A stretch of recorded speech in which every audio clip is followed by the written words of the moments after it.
Assalamualaikum warahmatullahi wabarakatuh. Pada video kali ini kita akan mengerjakan soal dari uji kompetensi keahlian atau UKK tahun pelajaran 2025 sampai 2026. Paket yang kita kerjakan saat ini ialah paket 4. Oke teman-teman, soal praktek kejuruan terdiri dari 1.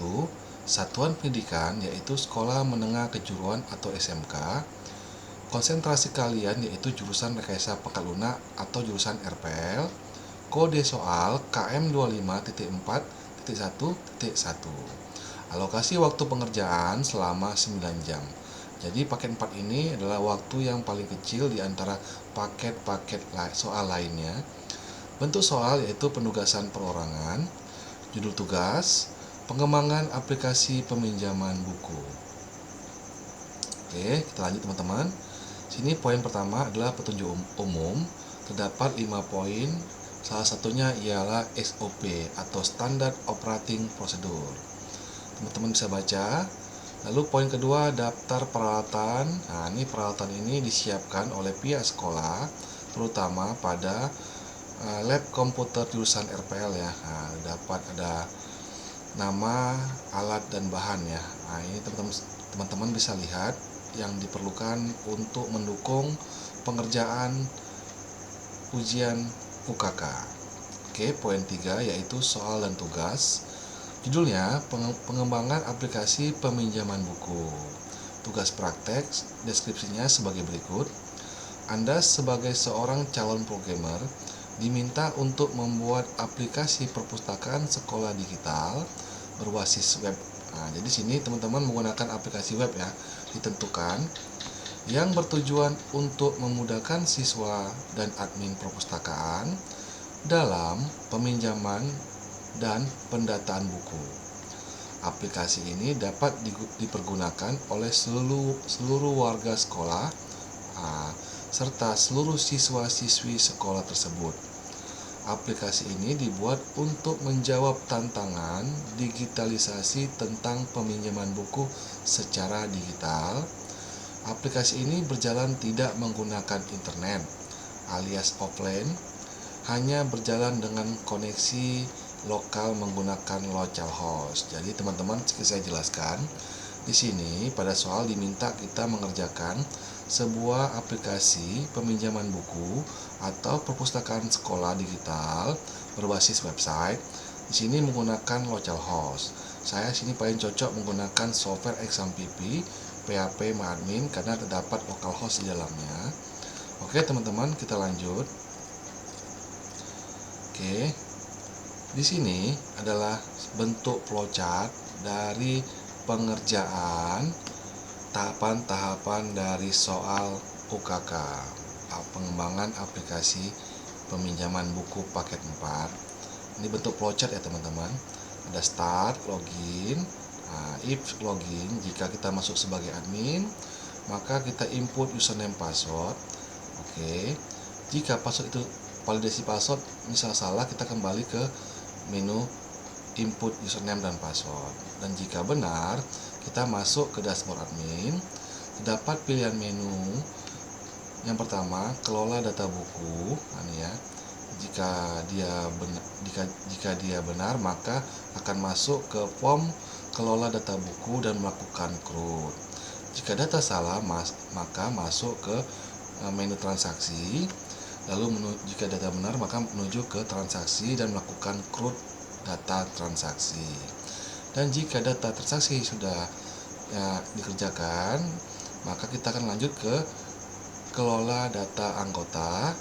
Lalu jika datanya benar, maka kelolalah data form di kelola anggota dan melakukan CRUD kelola data anggota.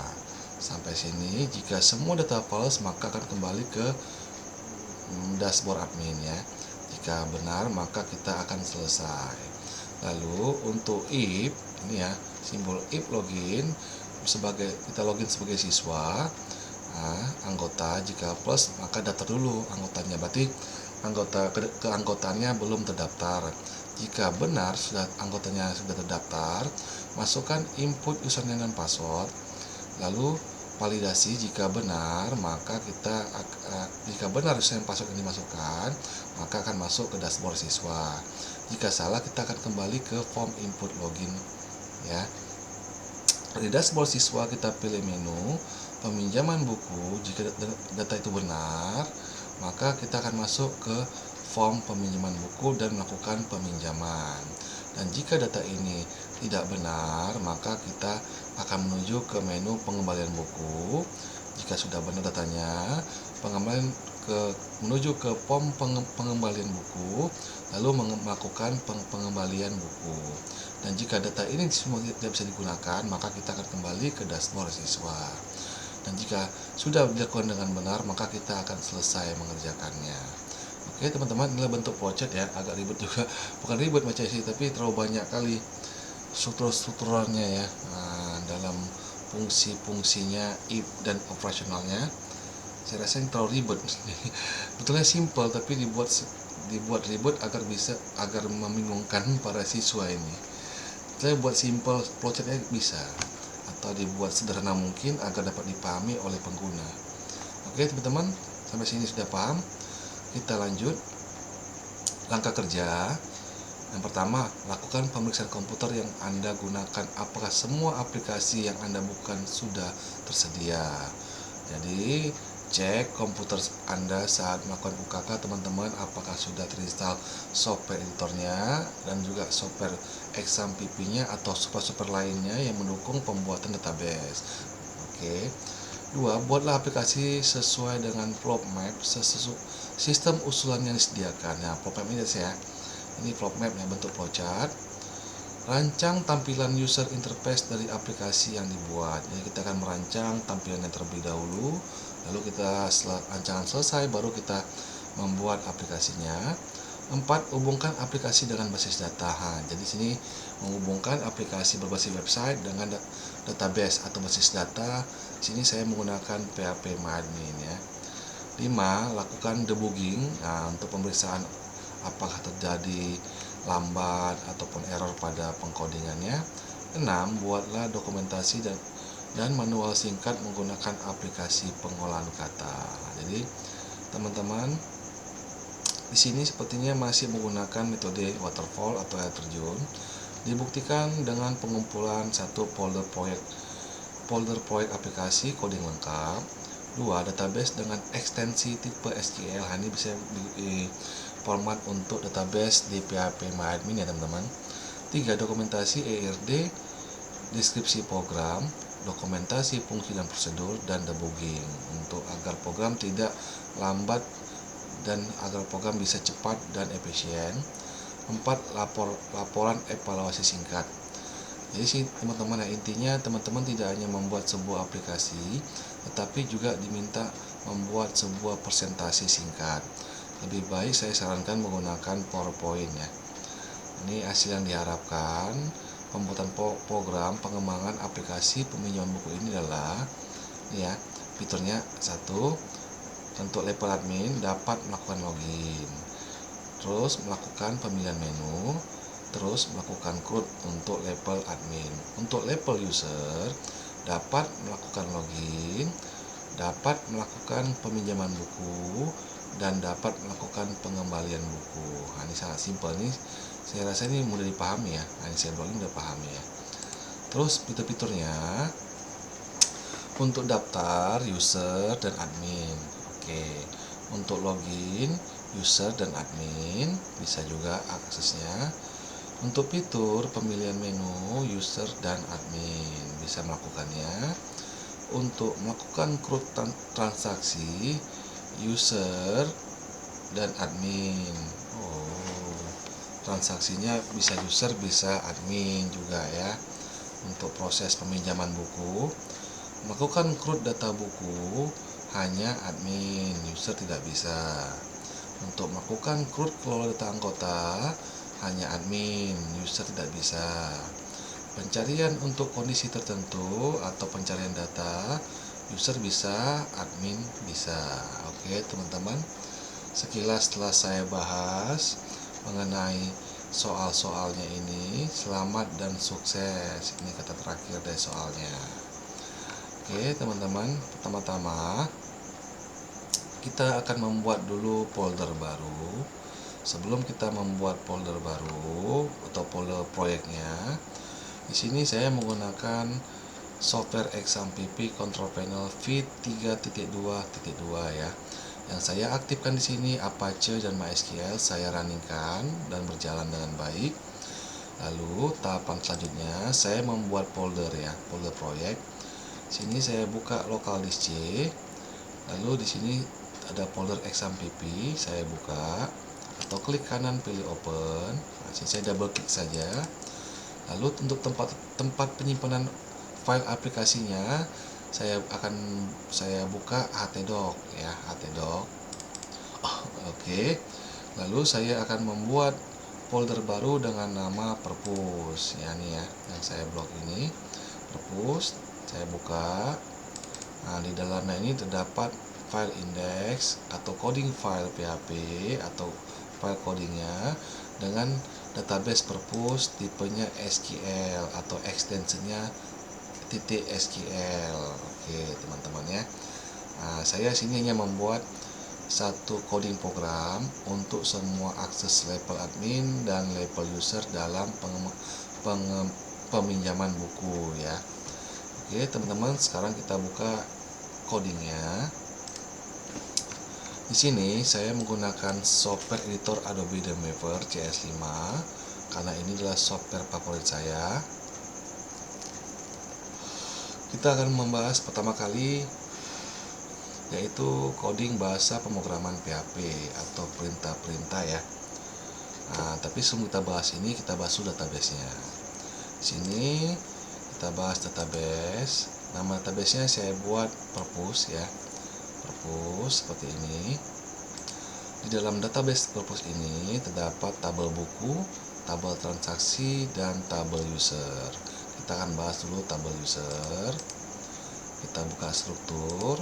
Nah, di sini saya membuat 5 field terdiri dari ID, pemiliki, nama, username, password, dan role. Role ini untuk level admin dan user. Lalu isi dari tabel user ini ada saya buat admin purpose, username-nya admin, password-nya admin, role atau levelnya admin. Terus yang kedua namanya datu STM untuk nama pengguna siswa ya, user, username-nya datu, password-nya 12345, role atau levelnya user. Dan ini kita bisa menambahkan melalui form daftar pada aplikasi. Oke, kita lanjut. Lalu saya membuat tabel buku ya, tabel buku strukturnya. Sini saya buat 4 field terdiri dari ID, pemiliki, judul, pengarang, dan stok. Ini untuk tabel buku ya teman-teman. Kita kembali. Lalu yang terakhir adalah tabel transaksi struktur. Nah, di sini saya buat 6 field terdiri dari ID, pemiliki, user ID, buku ID, tanggal pinjam, tanggal kembali, dan status. Saya buat 2 pilihan enum, dipinjamkan atau dikembalikan. Oke teman-teman, nah, saya kembalikan lagi. Saya sini hanya membuat 3 tabel database ya. Nama database-nya purpose. Ini yang saya blok. Oke, kita lihat teman-teman, yang saya blok nama database dan tabelnya buku, transaksi, user. Oke, lalu kita akan kembali ke pengkodingannya. Ini untuk ini bahasa pemrograman PHP ya. Session start memulai aplikasi. Sinilah coding connection atau menghubungkan aplikasi dengan database atau basis data. Untuk server saya menggunakan sini localhost karena saya menggunakan PHP MyAdmin dengan server localhost. Untuk usernya saya gunakan root karena di PHP MyAdmin saya username-nya adalah root dan passwordnya saya kosongkan. Nah, ini saya kosongkan dan mengetikkan double kutip 2. Kenapa? Karena aplikasi ini kan diminta online, offline. Jadi passwordnya tidak saya buat karena di PHP MyAdmin saya tidak saya buat password. Nama database-nya yaitu purpose. Saya sesuaikan dengan database yang ada di PHP MyAdmin yang saya blok ini, purpose. Oke, kita lanjut. Sini adalah coding untuk mendaftarkan atau menambahkan user baru ya. Ini codingnya terdiri dari nama, username, password ya. Berdasarkan akan dimasukkan ke dalam tabel user, dan jika sudah berhasil maka akan ada tulisan daftar berhasil dan menuju ke form login. Ini codingnya teman-teman. Di sini adalah coding form login. Nah, di sini kita ambil dari tabel user di mana username dan password. Jika data yang dimasukkan adalah benar, maka login true, ID, rule, nama akan berhasil ditampilkan dari database dan akan masuk ke dashboard admin ataupun user masing-masing. Ini adalah coding untuk logout atau kembali ke menu login. Ini bisa dilakukan oleh user ataupun admin. Kita lanjut.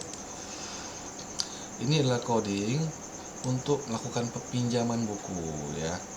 Untuk meminjam buku stok ya. Stok juga akan mengurangi stok buku yang ada pada dashboard admin. Oke, ini dia. Ini update buku atau tabel buku, set stok. Nah, stok dikurang 1 di mana ID buku. Oke, akan dikurangi 1 setiap kali peminjaman yang dilakukan oleh user atau siswa. Ini adalah coding mengembalikan buku yang telah dipinjam akan masuk atau mengambil data dari buku ID dari tabel transaksi, di mana status kembalian ini ya setelah diupdate akan mengembalikan data stok 1 ke semula ya. Jadi setelah dipinjam akan berkurang 1 data stoknya, dan setelah dikembalikan akan bertambah 1 lagi ya. Ini di menu transaksi ya. Terus kita akan bahas coding selanjutnya, yaitu coding tambah buku, memasukkan data baru ke tabel buku, terdiri dari judul, pengarang, dan stok. Ini coding untuk mengedit atau mengupdate data buku. Nah, sama seperti data terdiri dari judul, pengarang, dan stok bukunya di menu buku. Dan inilah coding untuk menghapus data buku. Oke teman-teman, lanjut. Ini coding untuk mengedit data user ya, mengupdate data user terdiri dari nama, username, dan password. Lalu akan kembali ke menu anggota. Ini codingnya ya. Lalu inilah coding untuk menghapus data user. Jadi teman-teman, saya tidak menambahkan, admin bisa menambahkan user tapi bisa mengedit data yang telah didaftarkan oleh user atau siswa serta menghapus data tersebut. Oke teman-teman, pahami ya.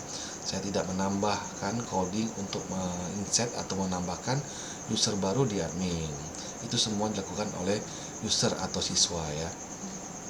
Lalu kita masuk ke coding CSS. CSS yang saya ambil ini sangat singkat. Saya tidak menggunakan coding CSS secara sepisah, tapi saya gabungkan dengan bahasa pemrograman HTML. Tetapi teman-teman pastikan untuk menjalankan aplikasi ini teman-teman terkoneksi dengan internet, karena ada link internet yang saya ambil untuk JavaScript maupun untuk link CSS-nya. Saya mengambil link online, dan pastikan laptop atau komputer teman-teman terhubung dengan internet agar bisa menyempurnakan desainnya secara sederhana. Lalu kita akan masuk ke tampilan menu ya. Menu pada peminjaman buku terdapat pada dashboard ya, untuk setiap login admin maupun login user.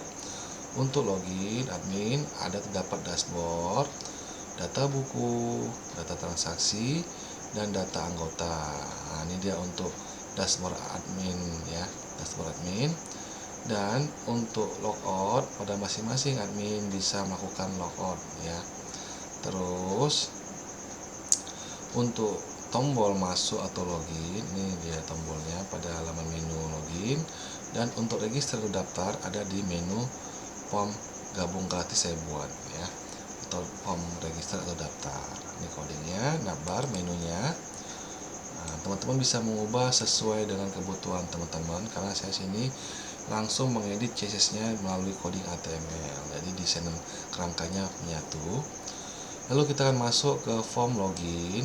Nah, login, ini ada keterangan masuk, di mana terdapat username, lalu terdapat password dan tombol masuk. Inilah coding dari login. Lalu inilah coding untuk daftar ya, form daftar. Jadi dari nama, username, password dan tombol buat akun sekarang. Nah, ini codingnya. Teman-teman bisa ubah sesuai dengan kebutuhan. Lalu kita akan bahas coding login untuk dashboard. Ini masing-masing ya, akan menampilkan nama user ataupun nama admin setelah berhasil login ya. Nah, ini tampilan dashboard masing-masing user maupun admin atau aksesnya. Ini adalah coding form untuk menu login, untuk menu buku, maaf ya. Yang benar adalah untuk menu buku di admin ya. Ini coding PHP-nya. Ini coding CSS maupun HTML-nya. Terdapat judul buku ya benar, pengarang buku dan stok buku. Ini coding untuk mengedit data buku. Lalu kita akan masuk ke tombol edit buku. Kita akan masuk ke form insert atau menambahkan data buku. Ini dia. Ini bahasa HTML ya dan CSS. Judul buku, pengarang, stok buku dan tombol simpan. Ini dia untuk memasukkan ya. Masukkan data buku baru. Lalu kita akan bahas ini dia, pencarian ya, pencarian data buku atau katalog buku. Ini dia. Untuk codingnya, kita akan mencari berdasarkan judul buku dan pengarang. Jadi ketika judul bukunya atau pengarang, maka akan tampil judul buku dan pengarangnya. Ini dia. Oke, ini codingnya. Oke, lalu kita akan bahas untuk user. Nah, dimana rule user ini akan menambahkan data pinjam ya, pinjam buku dan data pinjam buku dan tombol hapus data buku ini dia teman-teman ya. Ini masih di form admin ya. Oke, maaf, ini di form user untuk di menu data buku. Lalu masih di form user adalah transaksi. Nah, ini transaksi bisa tampil di admin maupun di user ya. Ini transaksi, coding transaksi riwayat pinjam buku. Ini codingnya, ini tampilan view atau historinya. Ini pengkodingannya yang menggunakan join ya. Nah, join untuk tabel user dan tabel transaksi dan tabel buku. Nah, ini dia codingnya teman-teman. Oke, lalu sini ada tabel peminjaman ya, tabel pinjam buku, menampilkan tombol untuk pinjam. Terus inilah tabel coding untuk login, masih di admin ya, untuk kelola data anggota atau data user dari siswa. Ini codingnya.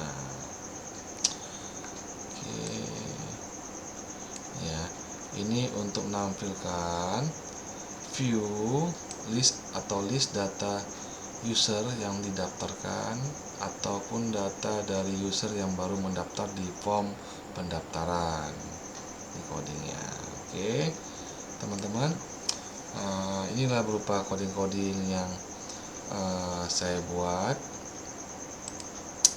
Oke, jadi teman-teman bisa mengubah sesuai dengan kebutuhan teman-teman. Oke, untuk tempat menyimpannya teman-teman bisa tahu ya, di folder purpose ya teman-teman. Oke teman-teman, lalu kita akan jalankan aplikasinya. Nah, di sini ketikkan saja localhost. Oke, seperti ini. Lalu ketikkan purpose. Oke, seperti ini. Lalu tekan tombol enter. Nah, kita akan masuk ke menu masuk ya, atau menu login. Nah, di sini akses untuk mengakses login masuk user maupun admin. Dan jika mana user itu salah memasukkan data, maka tidak akan masuk ke menu dashboard, tapi akan kembali ke menu login. Saya contohkan, misalnya saya buat passwordnya admin, Nah, username admin, passwordnya 1. Apa yang terjadi? Bisa masuk? Oke, tidak bisa masuk, dia akan kembali ke menu masuk atau login karena passwordnya salah. Oke, nah inilah menu gabung gratis ini untuk pendaftaran akun ya. Contoh saya buat saja di sini Kiana untuk siswanya, username-nya Kiana, passwordnya 12345. Buat akun sekarang. Oke, nah udah berhasil ya. Sekarang kita akan masuk dulu ke dashboard admin. Ketikkan di sini username admin, passwordnya admin seperti ini, lalu tekan tombol masuk. Oke, kita akan menuju ke dashboard admin.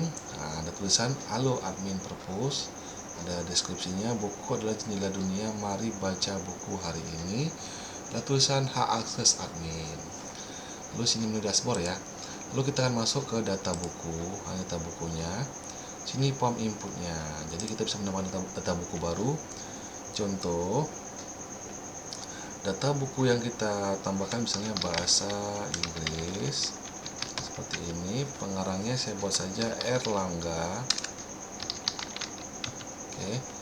Stok bukunya saya buat 5 seperti ini. Lalu saya tekan tombol simpan, maka akan bertambah bahasa Inggris ya seperti ini. Inilah katalog atau cari judul atau pencarian judul. Bisa kita ketikkan nama buku atau pengarangnya. Contohnya saya ketikkan saja di sini algoritma. Terus saya tekan tombol pencarian, maka akan tampil pada filternya algoritma ya.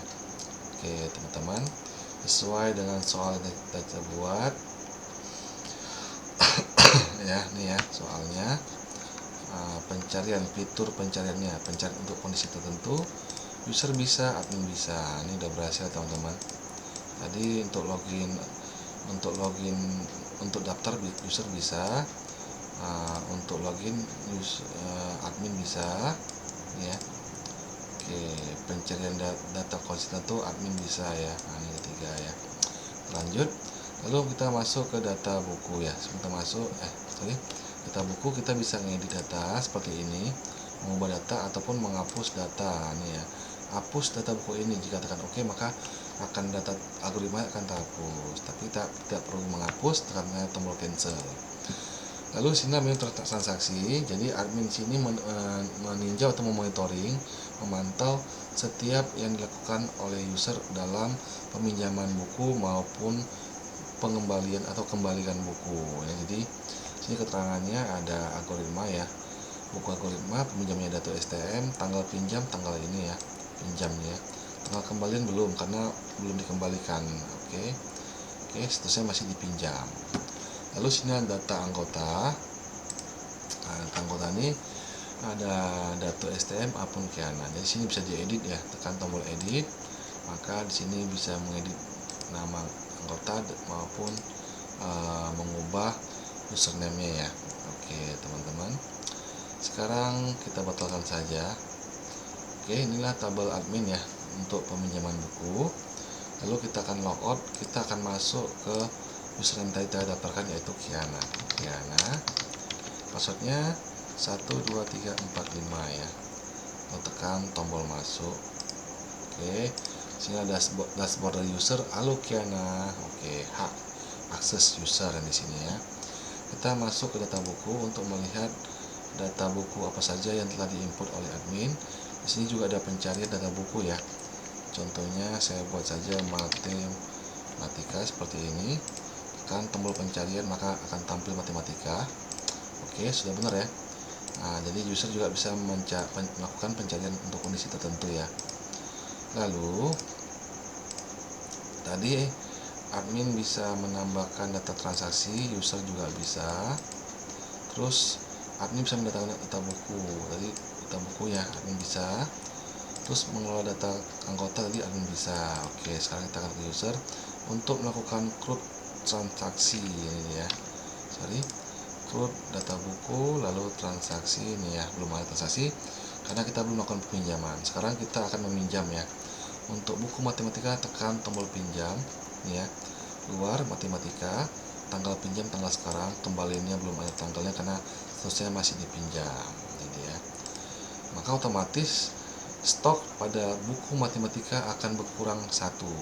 Oke, karena telah dipinjam oleh si user atau siswa. Oke, ini transaksinya. Lalu setelah kita pinjam, kita akan kembalikan, tekan tombol aksi kembalikan. Oke, di sini keterangan pinjam tanggal sekarang dan kembalian tanggal sekarang, seterusnya berubah yaitu dikembalikan. Kita akan buka lagi, aksinya selesai, tidak ada lagi yang bisa dilakukan. Tombol kembaliannya hilang ya, karena udah ada keterangan aksinya selesai. Logout, kita akan masuk ke lagi ke admin, passwordnya masuk. Oke, transaksi di sini ya, matematika Kiana dikembalikan selesai, algoritma data belum dikembalikan, seterusnya masih dipinjam ya untuk data ya. Oke teman-teman, semua fitur sudah bisa kita kerjakan ya dalam bentuk akses, level akses ya. Kalau dia di user ada level untuk apa ya, melakukan transaksi, daftar, login, pemilihan menu ya. Jadi kalau untuk di admin semuanya bisa, di user yang tidak bisa itu create data buku dan create data anggota. Jadi hanya bisa data buku, hanya bisa admin yang menginput, dan data anggota hanya juga admin yang dapat mengedit. Oke teman-teman, sampai di sini dulu aplikasi peminjaman buku ini. Nanti teman-teman bisa mendownload atau mendownload scriptnya berupa coding file indeksnya maupun database-nya. Kalau teman-teman bingung bagaimana cara mengimport database ke PHP MyAdmin, bisa nengok video-video saya sebelumnya yang ada juga video untuk import database dari database ke PHP MyAdmin. Oke teman-teman, sampai sini dulu. Jangan lupa subscribe dan like semua video YouTube saya. Wassalamualaikum warahmatullahi wabarakatuh.